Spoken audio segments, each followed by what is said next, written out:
Calaroga Shark Media.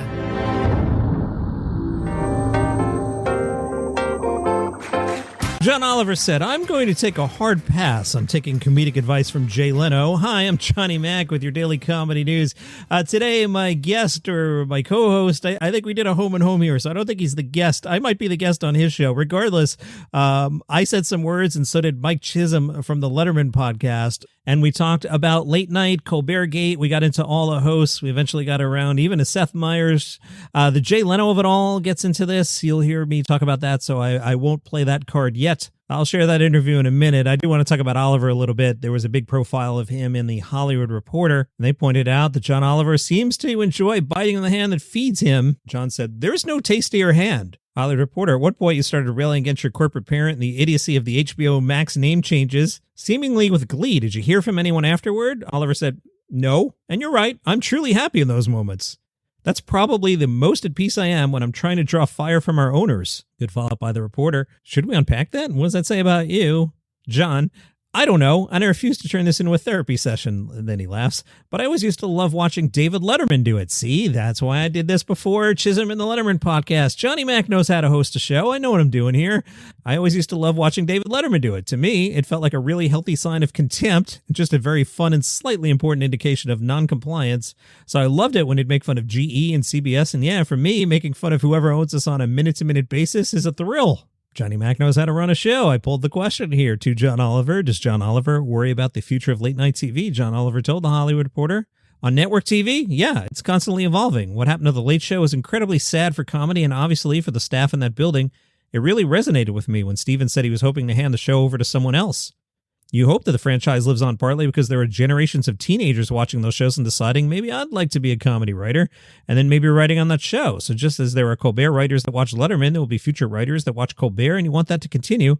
I'm sure it'll find a way to exist in some form. We just don't know yet exactly what that's going to look like for network television. The Hollywood Reporter said, late night used to be broad, unifying entertainment. I know Jay Leno recently spoke on this topic about making a show for everyone. Oliver cut that off and said, I'm going to take a hard pass on taking comedic advice from Jay Leno. Who thinks that way? Executives? Comedy can't be for everyone. It's inherently subjective. So yeah, when you do stand-up, some people try to play to a broader audience, which is completely legitimate. Others decide not to, which is equally legitimate.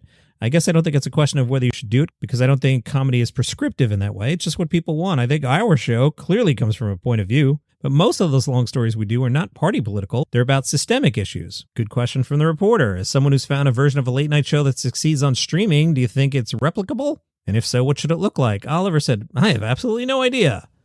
The late New York Times media columnist David Carr said something so nice at the end of our first year. He liked our show, and he said to me, if you had described the show to me before I said it, I would have said it sounded terrible. It was so honest, I've never forgot it, because I don't think on the page our show sounds very good. I mean, we're doing like 40 minutes on juvenile justice, so I don't know that you can emulate this success. I think it might have been a mistake or a lightning strike. I don't know that this is scalable, but I'd really like late night to exist in some form elsewhere. My favorite thing is when you can have things that have both a strong point of view and are incredibly stupid. Seth Meyers last week did some great shows, and he also did an amazing segment about how to pronounce croissant. Did you see that? It was so good. It was the hardest I laughed all week. While we're on the topic, from the wonderful LateNighter.com, their headline, an analyst said network late-night talk shows became unprofitable in 2023. Late Nighter said, we asked a network TV research analyst if they thought the CBS number of around 40 million rang true. Late Nighter says their response was a qualified yes. Quote, I would believe anywhere between $25 to $40 million. Revenues have dropped at a pace that far outstrips the speed at which costs can be reduced. Late Nighter reports in 2015, the typical 11:30 p.m. talk show brought in well over $200 million in revenue and made a healthy profit. By 2023, the same show was underwater, and by 2025, losses are well into the tens of millions of dollars, even with cost controls. They have some nice graphs here, or not nice at all graphs. You can just see how the numbers get pretty ugly. Late Nighter says, using standard exponential smoothing, the analyst forecast that losses for a typical 11:35 p.m. network show could reach $70 million by 2030. Yeah. Hey, should we make a show and lose $70 million or not make it? That's a pretty easy decision. The secret analyst told Late Nighter, this isn't about Colbert or Fallon or Kimmel.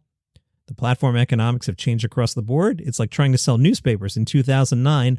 Well, I have some ideas what they can do, and I shared them with Mike Chisholm. Mike hosts the Letterman Podcast, which you can guess from the title is about late night and late show with David Letterman. And obviously, Stephen Colbert hosts the Late Show franchise these days, so it all makes sense.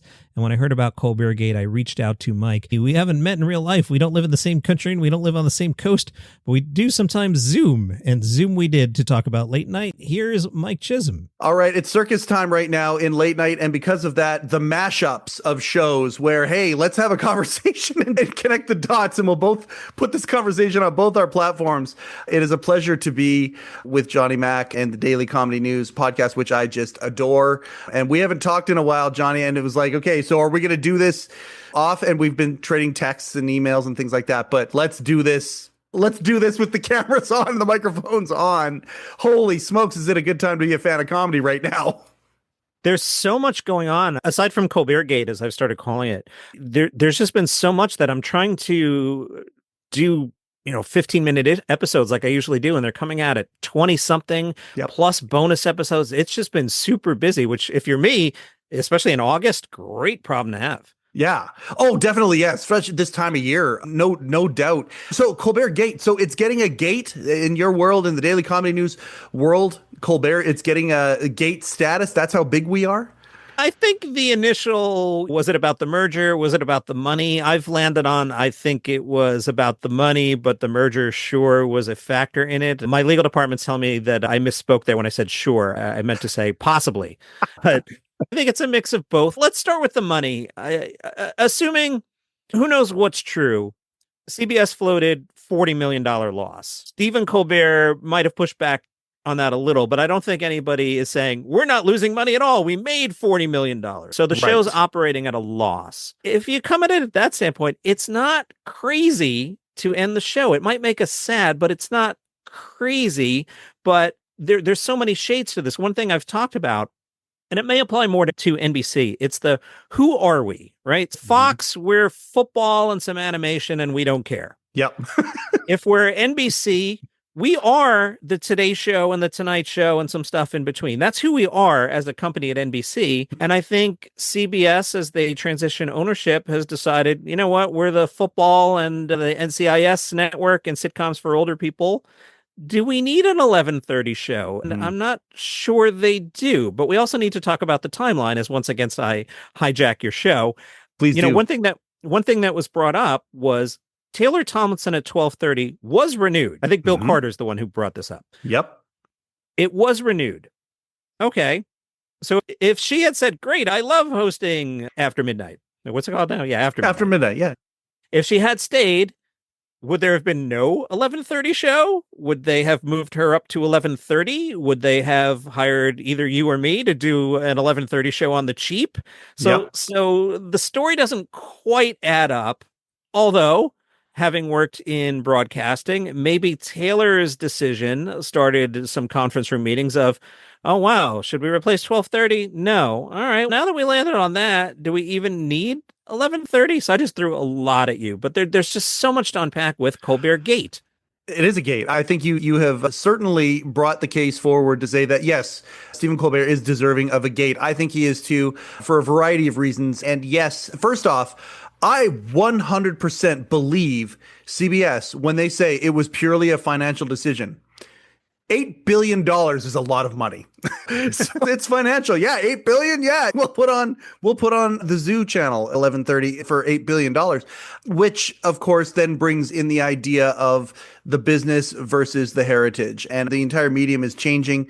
You can't really blame people who don't necessarily have this nostalgic, maybe they do, maybe some of the people who are making these decisions do have the nostalgic wherewithal to understand the legacy of the house that Dave built, the idea that CBS forever wanted a late night franchise. Letterman and company built it for them, gave it to them. It had never happened before in the history. The medium was changing back then, because extra television was, the audience was being diluted as you went from your 4 major networks, 3.5 major networks, until Fox really took the football from CBS and really upped their game, and then diluted even more. you had never had a competitor to the Tonight Show, and the Late Show or Late Show became that. Transferable. Not only were they able to take their signature star in David Letterman and transfer that franchise to another signature star, that signature star brought it to number one status. This is a big deal that they are getting rid of this franchise. And the idea that it is purely a financial decision, I loved listening to David Letterman and Barbara Gaines on the Barbara Gaines show talk about this. Like, the idea, was it not floated that they could have cut the budget? How many times in our run did they tell us to cut the budget and we just went and cut the budget? It, like you say, a keystone could have been pulled with Taylor, but wasn't Stephen involved in that show too? Like, the way that Dave was involved, Worldwide Pants owned that block of television, so it was a little bit different.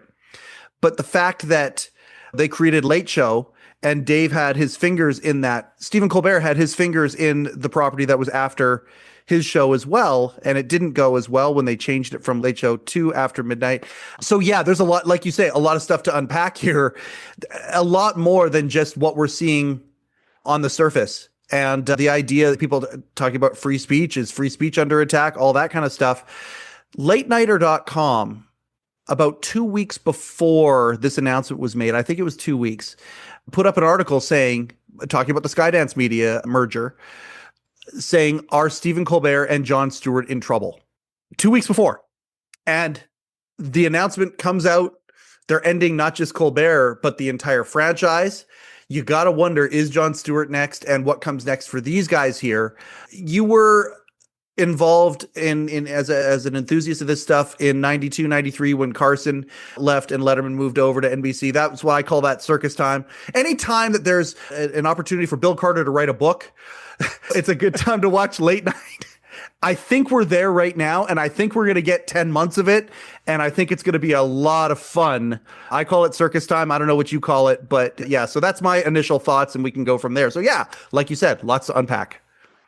Again, as somebody who has spent the bulk of my career as a media executive, especially with a number one show, you would think, and others have pointed this out, a conversation would start along the lines of, hey, Stephen, this thing's losing a lot of money. Would love to have you back. We got to renew you for less. That has been done before. I think that's even been done with the current generation of hosts.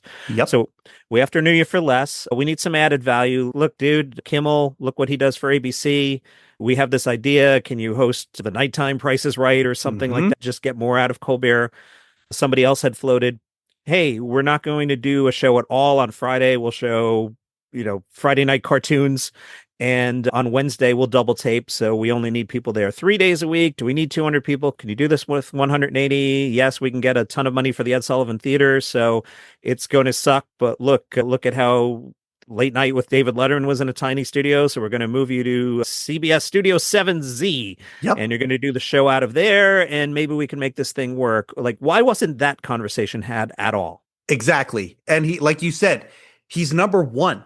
Write your way out of it. Here's your predicament. Write your way out of it. And to me, late night writers, when they are given, like the good ones, the really good ones and the good franchises, when they're given a piece of adversity, that's what they do. They write their way out of it. That's what they do. And to be not given that opportunity to do that certainly points the finger at the executive, saying that, you know what, maybe they just want it to go away. Yeah. And there's probably, you just listed 4 or 5 things, and there's probably 20 other things. No, sorry to cut you off, because my brain is going now in executive mode. I'll give you a couple more. Yes. Stephen, love you. We're going to cut the salary. Instead of hosting, I don't know, he does 40 weeks. Why don't you do 24? Kimmel's off all summer. The world doesn't end. So you have the entire summer off. I can't pay you for it, but you have the entire summer off. And then we can look at it and go, all right, should we get just some comedians and pay them a lot less to guest host the show all summer? You want to get super radical? Let's not even air the show. Let's just have the season finale in May, and let's run CSI reruns all summer long, and then bring the show back in September. Hey, it's an all new season of The Late Show. Isn't this exciting? It's back. It's back is exciting rather than it's just on. If you're on the crew and you don't get paid all summer, that sucks, but it sucks less than not having a gig at all. I feel like there were things that could have been done here. Yes. Those, by the way, I'm glad you mentioned the crew, because it is, if it is circus time and guys like us are going to have a lot of fun talking about this stuff and watching the implosion that seems to be happen. We're going to make popcorn and talk about it. Let's talk about these people that work for this show. Many of these people who have made entire career sacrifices to get to the place to work on a show like this. It is the dream gig for a lot of the people that work in that building. I've talked to some of these people. That's where my heart goes out to. I don't make no mistake. I'm going to have a lot of fun making fun of CBS this next 10 months. I'm stricken. I'm heartbroken. I'm like a spurned lover in the fact that they're ending this franchise, that the house that Dave built. And I'm going to make fun of that. I am so sad for the people who work for that show. And it's really a shame because, like we're talking about here, we're making the case for the idea that it could continue, and many would say should continue. And yet so callously a line on a ledger being crossed off. That's what this sort of feels like. Yeah, but the people who work for this show, like, my heart goes out to these people. You've seen that happen where mediums change and it's like a game of musical chairs, and suddenly the music stops and a lot of these people won't have a chair, or at least a similar place to sit that they have had in this show. So we think about them a lot as we talk about this. Not to be a downer, but our heart does go out to the people who work for this show, and this is happening too. It's interesting as times change, technology changes. I'll tell you a story from my own career because I've started thinking about this more. I worked at WOR radio in the 90s and into the aughts. And the morning show was the world's longest running radio show, Rambling with Gambling. It was started by John B. Gambling. He passed the show off to his son, John A. Gambling. And then I worked with John R. Gambling. This thing ran for 75 years. Oh, my God. I was John's producer for a while. And I remember at one point being a punk kid in the 20s, being like, we should do this. We should do this. And John said the smartest thing.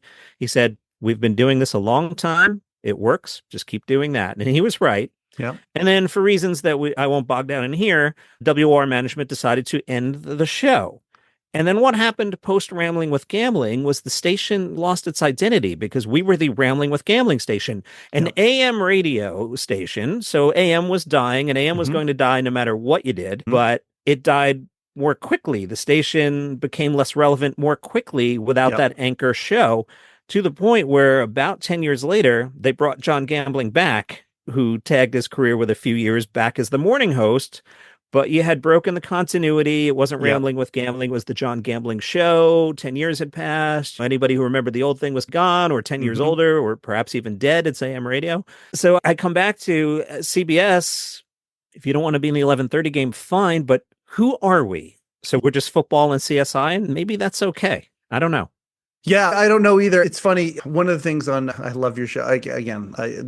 Everybody out there in our world, subscribe to the Daily Comedy News podcast. It's so good because it is so short, despite the content challenges you're having because there's just too much these days. It's so good. The sum ups. And one of the Comedy of the Day, Comedy News of the Day, a few episodes ago, you talked about, before Dave went on the Barbara Gaines show and officially commented, you talked about how telling the supercut was of Dave making fun of CBS, the Tiffany Network. And they released, that was Dave's, what does Letterman think? They released this thing on their YouTube channel, which is a compilation of Dave talking about CBS and the ups and downs over the years and making fun of that network. Obviously, he didn't make fun of CBS the way he made fun of NBC back in the day. And when it came to gigantic mess ups in late night, NBC certainly is the reigning champion when it comes to these things. But CBS now is joining them, and they're looking to say, oh yeah, hold my beer. We'll show you what a real late night debacle looks like. Just the fact that we're watching this happen is, I think you hit the nail on the head rather, in saying, what is their identity? Because if they were the Tiffany Network, I certainly see no resemblance of that now, although perhaps the cop shows, the CSI shows now are the Murder, She Wrote. When Letterman came over, it was Murder, She Wrote used to be the punchline back in the day. And is CBS the network for the older crowd, whatever that is? This week they announced, no joke, Murder, She Wrote's coming back with Jamie Lee Curtis. Okay. That was an actual headline, yeah. So are you nostalgic? Are you? And why? My question is, why wouldn't you want a late night show still? Back in the day, and again, everything has changed, and I get it. If we're watching it change, great. I'm glad Netflix is trying to figure out, like, everybody's live. Everyone's talking about we can talk about everybody's live, actually. That's something that we probably should talk about a little bit. But Netflix is trying to figure this out because clearly there is still an audience for this. They're just watching things differently than they did before. So the metrics, if we change the metrics, you're going to see that people are up in arms about this Colbert thing. 250,000 signatures on that petition in a very short period of time. There are people who still love this stuff. We're just watching things differently. And I hope the television networks can figure out a way to stay in existence, never mind relevant, to figure out a way to stay in existence. And these types of shows, to me, there are still sitcoms out there that do well. They're nuanced. I think we need to do that with late night as well. More coming up with Mike Chisholm from the Letterman Podcast. Fantastic podcast. Listen to the one that came out, doing math here, August 1st, July 31st, August 1st, around then. He had on Morty, who was Letterman's old producer. That was a great episode of the Letterman Podcast. They're all pretty good, but that one was particularly good. And more with Mike in about 2 minutes. I continue to think about, why didn't they try and reinvent the wheel? Now, I don't know how long it takes to edit one of these things. They tape around 5:30 p.m. Eastern. Could you have thrown this up on Paramount Plus at 8 o'clock? One of the cases on why Gutfeld is doing well, I see pointed out on Threads, it's live at 8 p.m. in Pacific time. It's not a late night show. It's a primetime show. Yep. So what if you had kept the late show, and don't worry about the name, it's just a name. But what if you had done Colbert at 8 p.m. Eastern on Paramount Plus, put something shiny on Paramount Plus and gotten the clips out there? And then, let's be real, Fox News loves to pull clips of the opposition and make fun of it. So you do the show, quote unquote, live at 8, and then Sean Hannity can make fun of it at 9. Maybe that was a situation you could have done. Why didn't they take a look at that? And then you run it at 11:30 for the old people. Yeah. And again, all we're doing is just throwing pot shots, showing that the network made this decision half-cocked, spur of the moment, whatever you want to call it. Clearly, if they wanted to fight for the show, they could have fought for the show. That's got to be smarting on the egos or the feelings of the people who run this show. Really, at the end of the day, I don't know that Stephen Colbert, when he started this show, wanted to be the guy who opposed Donald Trump. I watched the first year and a half as they tried to find their identity. We got to remember, when he slipped, he was number one, and then he slipped, and people were criticizing and then saying, oh, maybe they should swap with Corden and swap them. And there was all that stuff going on. And then Stephen Colbert started pushing the pedal down towards Trump. And that's when he surged back up. Now you've got a winning formula. Okay, so you've got a winning formula. Do we change that formula or not? Now it's turned into a typecast thing. And it's like John Ritter walking around, rest his soul, and everyone calling him Jack Tripper because that's just who he is, or Michael Richards. He's now Kramer. Colbert is the leader of the Trump opposition in late night, and he does it so well. That's the identity that he's created. I'm curious if he can create another identity and what's next for him.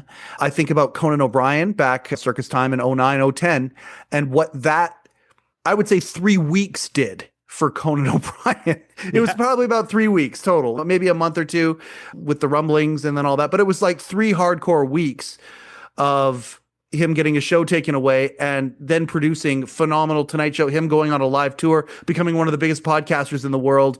Never mind the fact that he still got a late night show where he could do whatever he wanted afterwards because he hadn't quite scratched that itch yet. What do you think?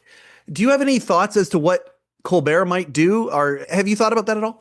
I tell you what I think the move is. I don't think he'll do it.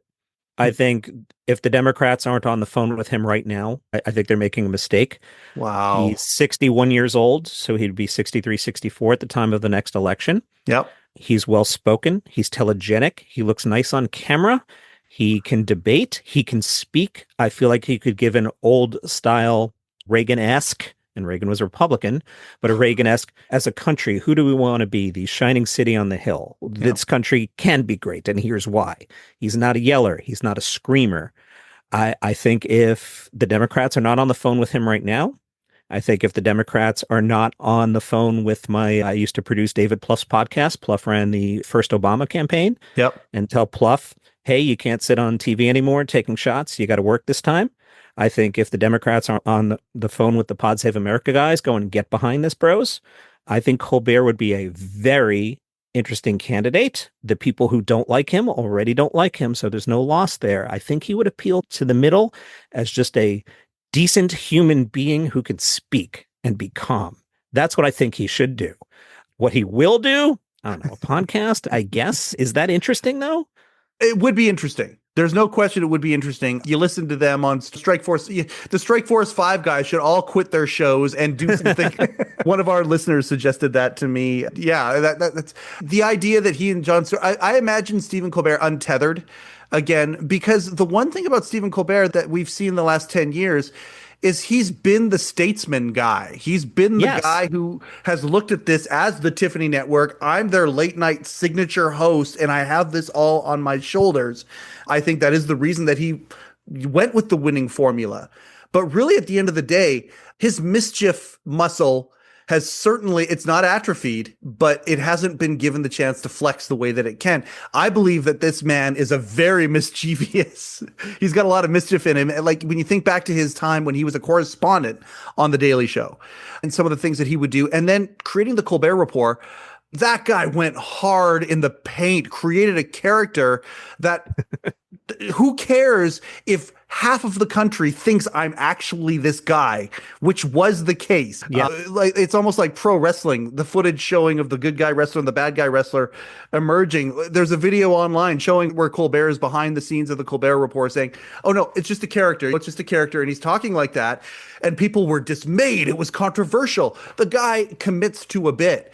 And to the idea that he could be untethered and can do something that is exciting to me. We just had, at the time we're recording this, actually, the episode dropped. We just had Uber producer Robert Morton, one of my favorite people on the planet, on former executive producer of both Late Night and Late Show with David Letterman. And he's gone a different way. He thinks Colbert's going to pivot. He thinks Colbert's going to do Broadway and do at least a run or two on a Broadway show of some sort, because he's got those itches that he likes to scratch as well. I thought that was a very interesting idea. Yeah, that makes sense. Yep, it does. I think a lot of people would pay money to go see Stephen Colbert on Broadway. I certainly would. Yeah, I think that makes a lot of sense. Especially, he's got the money. So the next gig, everything's always about the money, but it doesn't have to be about the money. Yeah. Yeah, absolutely. I think that yeah. And then the idea that I don't know if Jon Stewart's days are numbered over there or not, and if they're just waiting to reload the gun before they start firing again. But the idea of Colbert and Stewart doing something together, those two are a tour de force. And when they decide to do things together, the possibilities are endless. And again, when you take the shackles of network TV off somebody and give them the freedom to do that. So there's a part of me that wonders, if I could ask Stephen, I wonder if there's a part of him that's looking forward to this. And I think the staff obviously is one of those things where, I think Stephen Colbert has shown that how much of a giving person he is. I've talked to people who are on the staff and they talk about how he is as a boss. And the idea that it's out of his hands and all of this responsibility that is on his shoulders is suddenly going to be gone. It's going to be very interesting to see what happens. I'm curious if this is going to fatigue. I've been watching every night again, and I haven't watched every night for a long time. I DVR them all, and I do all of them. Like in case something happens, I have it that way. I have it, but I've been watching all week, and yes, he's still dancing. But he's not throwing a lot of haymakers. And it's going to be interesting to see if there's a fatigue over this next 10 months with that, or if it can get to a fever pitch and it just crescendos. It's going to be very interesting to see what the momentum of this looks like. Now, not to give you a hard time, but I think you just illustrated the problem, Mr. Host of the Letterman Podcast, Letterman, the former host of Late Show. You weren't watching. Yeah. So why are we making this thing? Yeah. It's a great point. And I was talking to the founder of LateNighter.com not too long ago about this. And it's funny, the episode dropped the day of the Colbert announcement. And when we were talking, we were bullish about it. We were bullish about Late Night because SNL, in SNL 50s season, it was the most profitable year they ever had. And it was because they put a lot of thought into how they can be profitable. And it was partnerships with advertisers, and it was different ways of being creatively profitable in all the positive ways, not the way the mafia is creatively profitable. It was that thought could be put to Late Night, where you are doing what Seth Meyers is doing. Yes, you're cutting the band, but you're also integrating products within the show. You're doing other ways, kind of like what you're talking about here, what you talked about earlier. But yeah, is the medium changing? And this is where we look at Netflix and what they're doing. You liked Everybody's Live, right? You enjoyed it? I liked Everybody's in LA. Yeah. I did not like Everybody's Live. Okay. There was something wrong with that second series. I honestly feel like it was misproduced, underproduced. Going to the callers, and that's a thing I know from doing talk radio. Don't let the inmates run the asylum. Don't let the civilians steer the show. I get the idea of the controlled chaos of let's just throw on. Part of this is if you ever book David Letterman, here's what you should do. Hi, Dave. Thanks for doing the show. And then stop talking. Yeah. You have David Letterman. Don't go, hey, Dave, Frank from Chicago wants to say hi. Don't do that. Don't say this week my guests here on the Letterman podcast are David Letterman and a guy who owns a florist in Tampa. What are you doing? And so I think the show was all over the place. I said at the time I didn't think it was working. I quickly noticed, just because of what I do for a living, there wasn't really buzz on it outside of the trades were writing about it and the cool kid sites were writing about it, but the civilians weren't talking about it. And apparently it was getting 500,000 an episode. That's not a lot. No, this is the other part, the unfortunate part. I was just on the Greetings from the Idiot Box podcast, and we talked about this earlier. Conan was given 2 years at NBC. He really was. And don't get me wrong, they were looking for the escape pods along the way. They were renewing them for 13 weeks at a time and all that. And that 2 years could have easily been truncated and cut short. But he was given 2 years, and then he became Conan O'Brien. Like, he was given that time to do that. Now, Netflix does have the time, patience, money to give somebody time to find their footing. The thing about the second season, and you and I are in disagreement about that. Like, I loved the second season of Everybody's Life. Every single time there was a cringeworthy moment. Everything you're just talking about was some of the stuff that I loved. You have this person call in and they're trying to turn it into something. And if they can't turn it into something, they're just kind of looking around and it's awkward. And I don't think that there's enough of that these days. I think, and it's because I was raised on it. I loved The Office because it gave me the same vibes that early Letterman did when they had some of these awkward moments. The show, the thing about it, it was clearly a lot of time, effort, thought was put into it compared to Everybody's in LA, which was during the Netflix is a Joke comedy festival, and there was a lot of spontaneity to it. This one here had running jokes throughout the whole season, like building up to the kids fighting him. The Bone Thugs and Harmony thing was, to me, was very funny. The through line of that running through it. And then also some of the produced pieces I thought were misses. No question about that. But the awkwardness on the show, the chaos of the multiple guests, and yes, you're throwing enough. To me, we've got an alchemy here that could be mixed into a pretty good potion if given the time, space, allowance to do that. My question is what everything I've heard of how hard everybody worked on this second season to do this. I'm curious if Mulaney is a guy who has the Letterman, Leno, Colbert gene, or if he has the Chevy Chase, Pat Sajak gene. And he now knows that. He now knows the work ethic that it takes to make a show like this work. Does he want to do that, or did he scratch an itch? And that's the question I more want to ask. And if he still wants to do it and commit to it, I hope Netflix gives him the opportunity to retool it how it needs to be so it can have that Conan effect. Next year, Netflix will do the comedy festival. Again, they've been doing it every 2 years. Yep.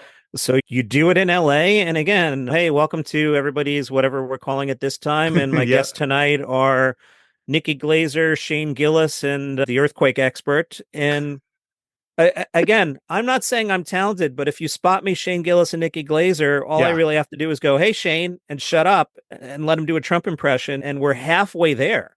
Yeah, true. The other thing I want to note about that show is there was clearly somebody, whether it was the EP or whether it was John himself, clearly had a nostalgic value for music. And that's the other thing I love about the show. And the thing about network late night television shows is music was becoming the bane of the existence. They put them at the very end of the show. Many times they weren't even including, when they were looking at the ratings, they weren't even including the musical act and whatnot because of the business of television and how that works. But at the same time, you have a host here clearly who has having Alanis Morissette on there as an example. That's one of the examples that I have there.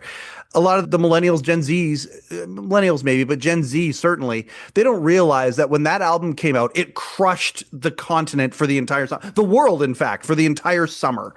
And the idea that they're having some of these people on there, to me, is a bit of a flashback to some of the musical acts Late Night with David Letterman would have on. Old acts that were really big but hadn't been around for a long time.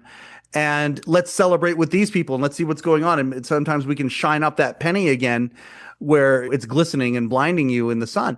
I love that they did that. Like I said, they had a lot of cool ingredients that they used. And you're right.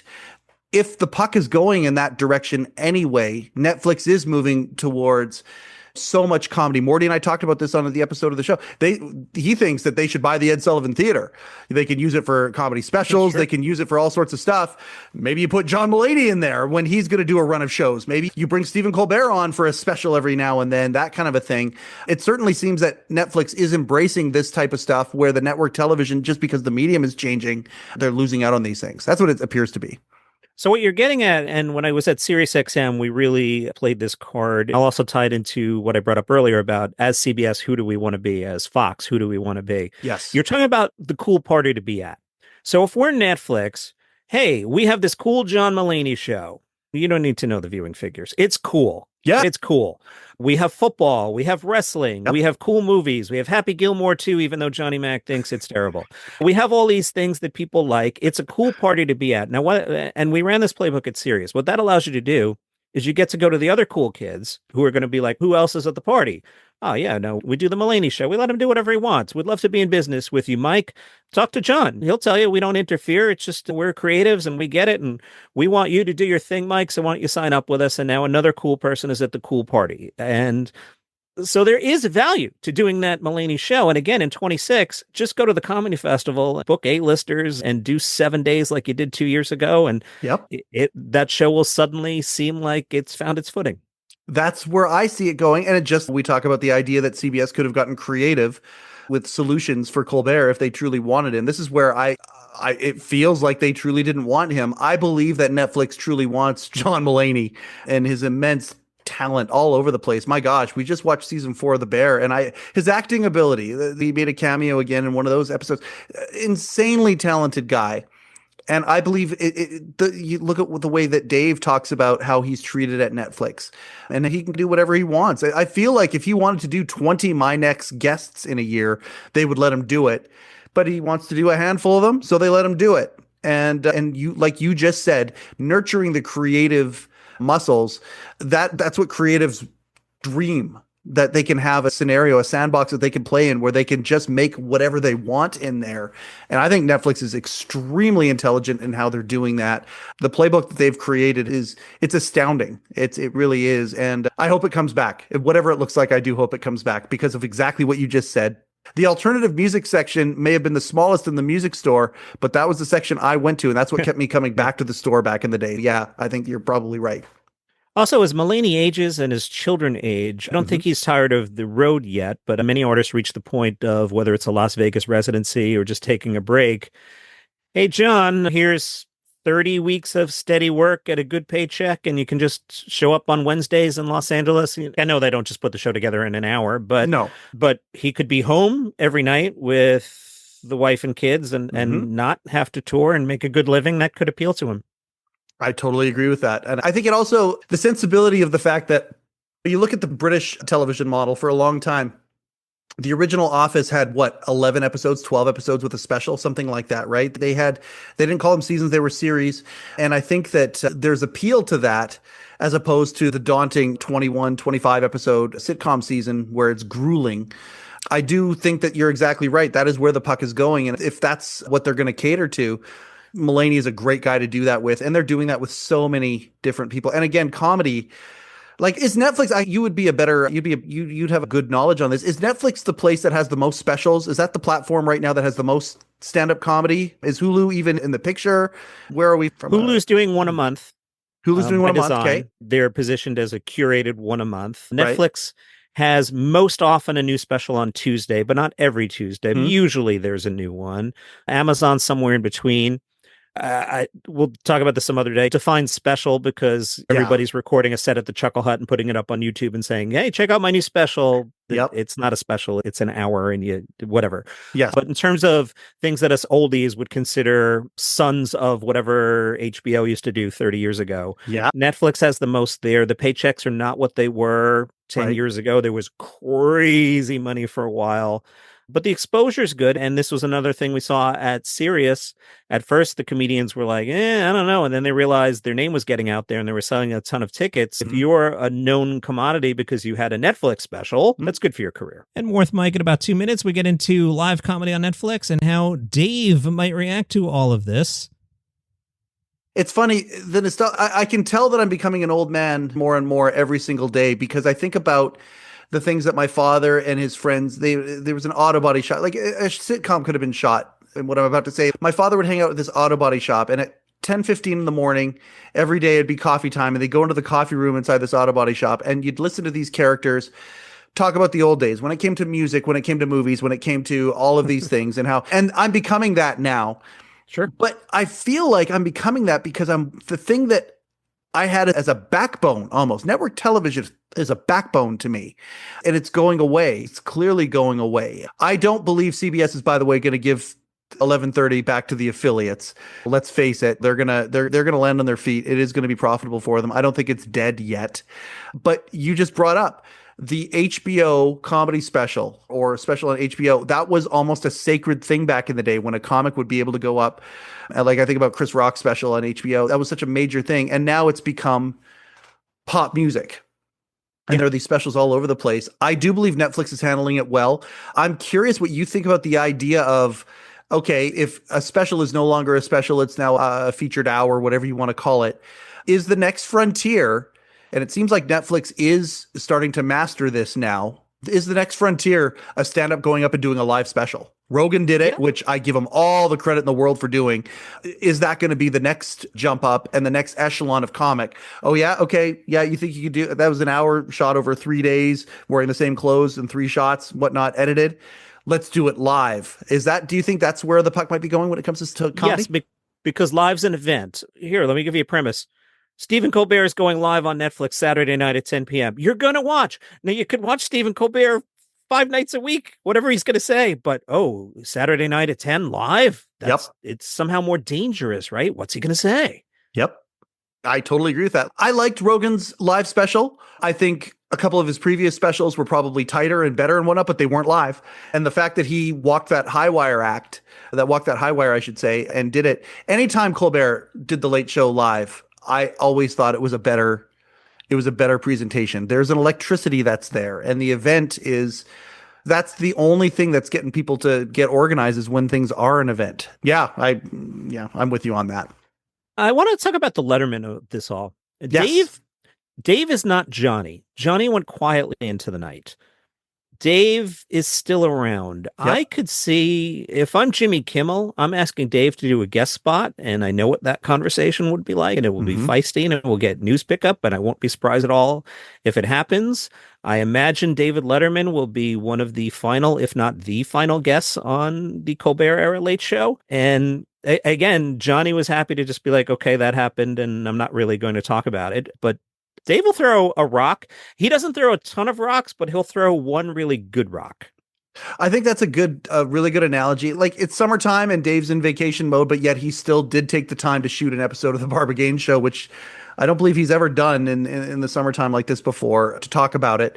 He, in that interview, or in that conversation, he talked about going and kissing the ring. He alluded to it already. Every time he opens its mouth, it's going to be really interesting. I would love to ask him. I don't think Dave's particularly nostalgic about the franchise that he created, but at the same time, I know other people are. There are a lot of people in the Letterman world who worked for Late Show, that the idea that this franchise is going away, this franchise that they busted their ass to build to compete against the Tonight Show, is going away, is extremely emotional for a lot of these people. And I say a lot, a handful. I've talked to a handful of them, between 5 and 10, at length about it. And Dave is a cat. He's an interesting cat, a different one. I do believe that he also doesn't like injustice. You think about Dave when he talked about during the Conan, again, the last circus time, 09, 010, and some of the most interesting Letterman to watch was that era. And just every single night, just commenting on the events of the day of what NBC was doing with Conan and Leno and all of that stuff. You know that muscle is sitting there with him. So if it's a one rock, okay, it's going to be a hell of a rock. But then there's that part of him that you wonder if CBS flips that switch in Dave and he's just going to want to talk more and more about it. I believe that he will have many venues to do that because all the talk show hosts are happy. They're Strikeforce 5 now. He will have many places to do that whenever he wants, including on his YouTube channel. It's going to be very interesting to see this fall when they get to a more regular recording schedule of the Barbara Gaines show on the Letterman YouTube channel. It's going to be very interesting to see how often he comments on it. And might flat out say this, I hope it's going to be like it was with Conan and Leno. If every week we get Letterman going off with Mary and Barbara about this and just throwing these rocks, like you say, oh, that would be so much fun. And there's a part of me that thinks that's exactly what's going to happen and is hoping for it. I find myself this week feeling bad for Jay Leno. I know Jay Leno is the worst person who ever lived in the history of humankind because somebody offered him his job back and he said yes. I understand that he's just a terrible human being, but he is catching so much grief this week for the comments he made before the announcement. Yes. They surfaced after, but he made them before. Tie this into Jimmy Fallon. Jimmy Fallon catches a lot of grief. Jimmy Fallon can do a lot more than Jimmy Fallon currently does, but Jimmy Fallon understands the gig. You're hosting the Tonight Show. That's what the gig is. You're not guest hosting the Howard Stern show. You're hosting the Tonight Show. That's right. So Jimmy Fallon runs the formula. Jay Leno ran the formula very successfully. Apparently, America found Conan O'Brien a little too weird for the Tonight Show. They like him as Conan O'Brien. They liked him as the son of David Letterman, but they didn't like him at 11:30. Well discussed. Was NBC too quick? All that, whatever. Yep.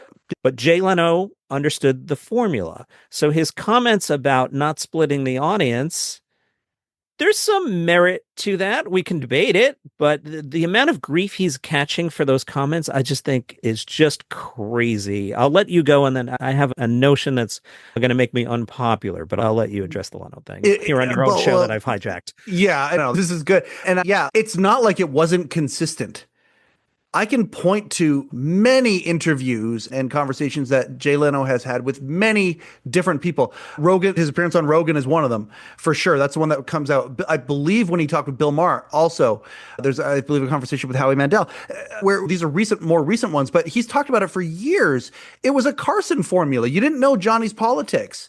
It was a reason why Carson was differentiated from, and some would say why maybe perhaps a guy like Dick Cavett didn't make the inroads that he could have made, because you knew Dick Cavett's politics in many respects, right? Leno firmly believed you don't want to isolate half the audience. You don't want to piss them off. If you're going to make fun of a politician, you do it equally. And the goal is to not know what their politics are. Leno has said this forever. It was his MO. It's the reason he was pop music. It's the reason why the Tonight Show, in my opinion, with Leno helming it, beat David Letterman mostly in the run in the ratings, was because of that. That's his, and now he's in his 70s and he's just saying the same thing that he's always said, but for whatever reason in this time and place, he's being, as far as I'm concerned, unfairly judged about that, because he's got a point. If you're Jerry Seinfeld and you're talking about Ovaltine, or you're talking about chocolate covered raisins, and that's what you're talking about, you're not really pissing anybody off. And if that's the goal, you want to stay away from politics and you don't want people to know what they are. So the part that is ridiculous to me is he's being consistent and now being raked over the coals for consistency. Yeah, Jay played to middle America, I'll call it, and Cranky Dave played on the edges, and some of us, I'm cranky and I'm from New York City. So I'm over here with Dave calling hogwash to things we see as hogwash, and Jay played in the middle and did hey, did you see this thing? But that was the gig. Yes. I saw an article this week claiming Jay was clearly right-wing because of who he made fun of or not. I reacted to that. So if we look at the presidents, if we just head backwards, whatever your politics are, Trump is a character. There are clearly things you can have fun with. As a comedian, there are things you can have fun with. Biden, not so much. He wasn't a fun character to take out for a drive on SNL. What are you going to do? He wears sunglasses and maybe you make old jokes. It's not that much fun. Yep. Obama.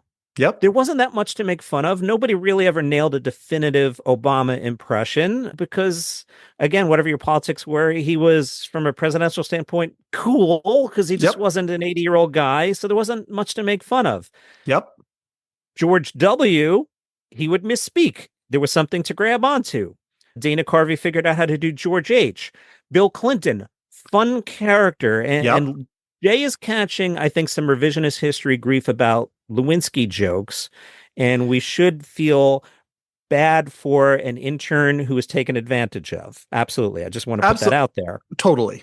But the Bill Clinton jokes were about this guy that's clearly cheating on his wife and pretending he's not, and Hillary's going to kill him. And that it was the married husband got caught humor, not the preying on the innocent intern part of it. And I think that has gotten conflated over the years. That I've seen a lot of this week of Jay Leno made Lewinsky jokes. Jay Leno made Bill Clinton jokes, if that makes sense. Yeah. And like Letterman called Clinton Bubba. Like it wasn't just Lewinsky jokes either. It was also McDonald's jokes and other. Yeah. It was because, Clinton was a character. The Phil Hartman impression of him on Saturday Night Live accentuated everything that you're talking about. And this is what the late night guys were talking about. Yeah. It's so funny. The idea of trying to, as you were talking about that, I'm going back in the Wayback Machine of my mind and going, okay, what do you think Leno's politics were? I could have seen, he made fun of everybody equally. There's no question about that. Back then, if there was a scandal of any sort, you could make fun of them, and the collateral damage was not taken into consideration in the same way that it is today. The idea that people are saying, oh, he was clearly right wing because of Lewinsky jokes, in my mind, clearly weren't there at the time and place, and they're taking things completely out of context, which is the MO for, in my mind, a very vocal but silly minority out there. You give the megaphone to if you give the megaphone to ignorance, a lot of silly things are going to be said. And to me, that's just ignorance, and not even in a malicious way. It's a lack of knowledge. It's taking today's standards and putting them back into a time and place where those standards weren't even a consideration at that time. And I love the fact, by the way, that you have people who have made apologetic remarks or shown regret for making jokes, particularly about Monica Lewinsky. I've heard many people, comedians, and talk about the idea that, you know what, we used her as a piñata because it was an easy joke, but really, time and place, if it was today, we wouldn't do that. So I love that there is thoughtfulness about that. But to say that was Leno's politics because of that, everybody was making fun of Clinton at the time. In fact, it shows to me that pop culture and entertainment is able to make fun of both a Democrat and a Republican. Okay, you think they're making fun of Trump right now? Everybody was making fun of Clinton back then. He was a punchline all the time. And I think that's a great point. I don't think the comparison is there because Trump is more of a gregarious character than Clinton was. And Trump welcomes it. Talk about the pro wrestling thing. He's trying to get heat.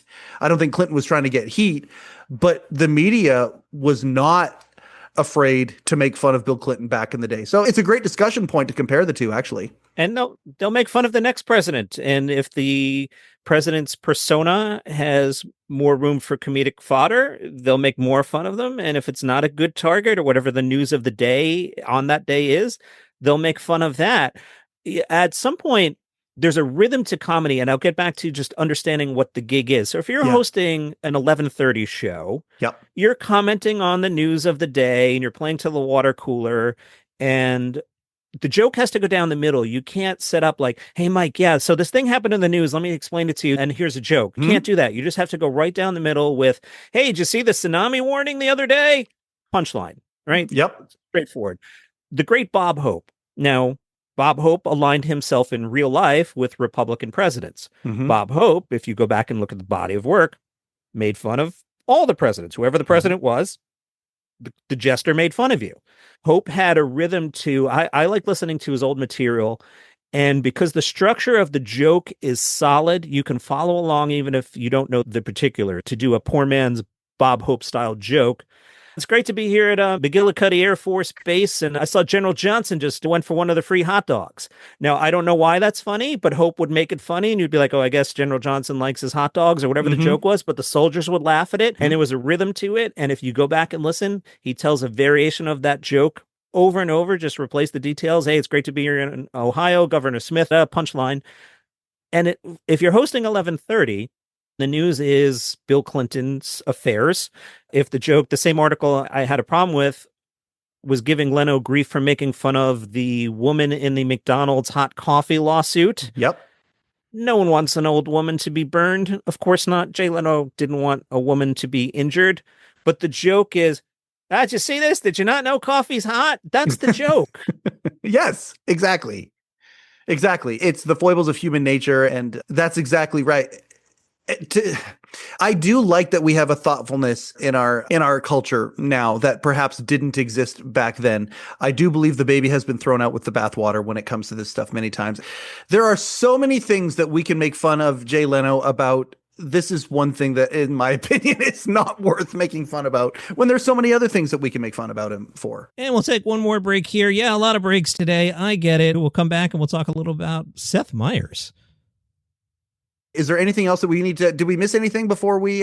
No, I sort of want to talk about Seth Meyers, but I don't really have anything to say about it. And I think that's my point. I like his comedy special. Seems like a cool dude to hang out with. Whereas I feel like Jimmy Fallon is hosting Jack Parr's show. I don't feel like Seth Meyers is hosting David Letterman's show. Conan did. Fallon might have, but I just feel it has the same name and it's on 12:30.